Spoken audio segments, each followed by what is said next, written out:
Hey, we're doing the Iron Man review, the movie. So, uh, the basic plot of the movie is that Tony Stark is this billionaire, playboy, inventor type guy of weapons and that sort of thing. He's kind of like this carefree, doesn't care about anything type guy. Then, until he gets captured by,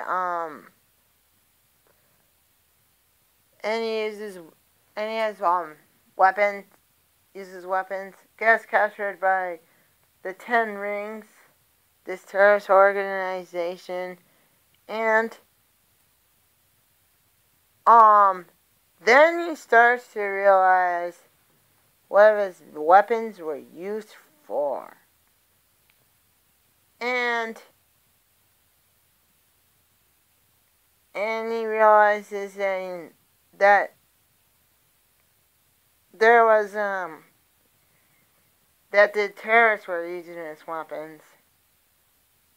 He and this guy who's captured Wilhelm Jensen build this armored suit. They escape. And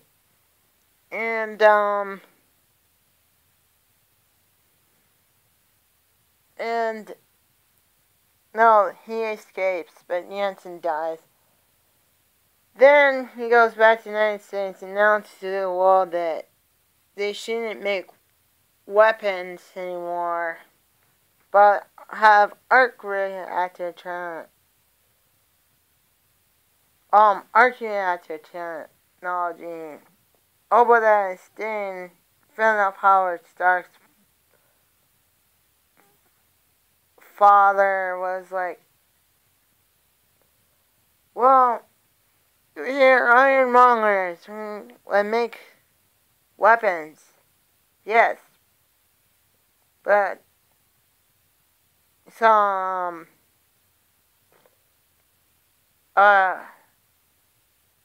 but he's seen things but he doesn't want to do the arc reactor technology. Well, and then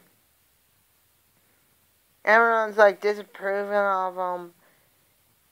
And so all of his new ways and that sort of thing. But Tony Stark has a secret project that he's been doing, recreating the armor.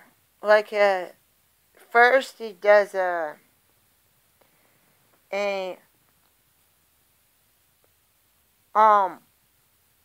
second armor that was all silver and that sort of thing. And then he makes a red armor. Then he finds out that the terrorists were attacking the town called Gamir that Jensen came from. So he uses his new armor, the red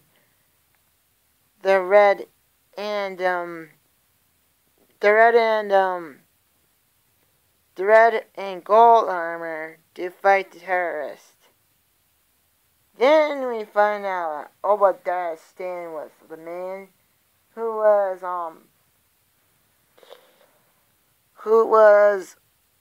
behind everything and reason why his captures, and tries to make an armored suit of his own.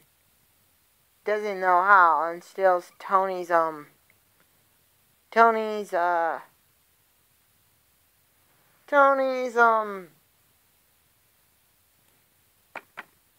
thing that I didn't mention this earlier, but the thing that keeps him alive, and that sort of thing. Then he builds his own armor and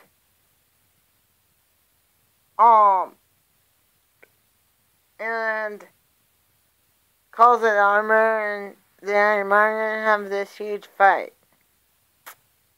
that's pretty much the whole entire plot of the movie. One bad I can think about this movie is that they didn't explain how they build Ironmonger's armor, and otherwise it's a good movie, but I just point out some things that that acute differences if you read the comic books. If you haven't, then you wouldn't know what I'm talking about. In the comic books, Obadiah Stane and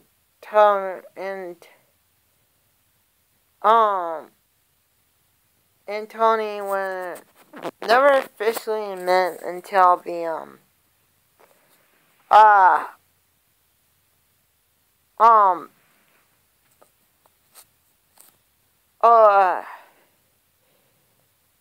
officially met until the storyline Ironmonger. They weren't even friends. He wasn't friends of his dad.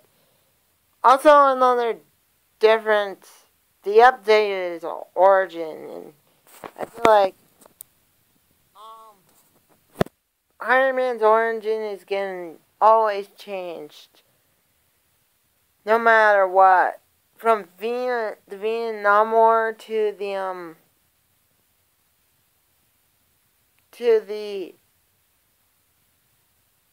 Afghanistan War. That's their thing.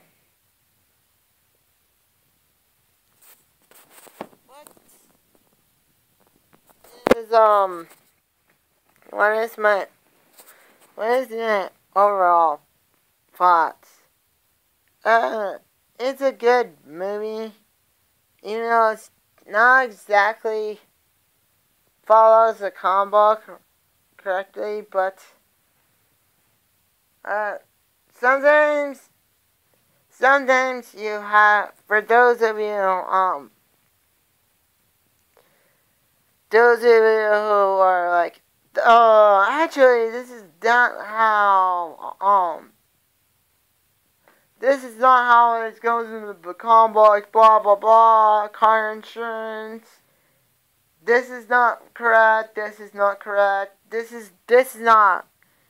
You shouldn't be too picky about that. You should just enjoy the movie because you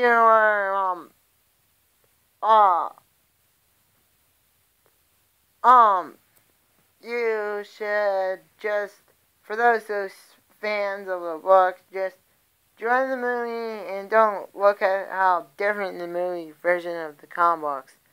And I would say for new fans, after this, you should read Marvel Masterworks, Iron Man Volume 1, because its origin is told differently. What I think of overall, this is a good movie. I've been watching this. And afterwards, if you watch this, but first getting some other Iron Mans, and getting an Ironmonger, because when you watch Ironmonger and read Ironmonger and watch Iron Man, the end of battle is a lot like the Ironmonger.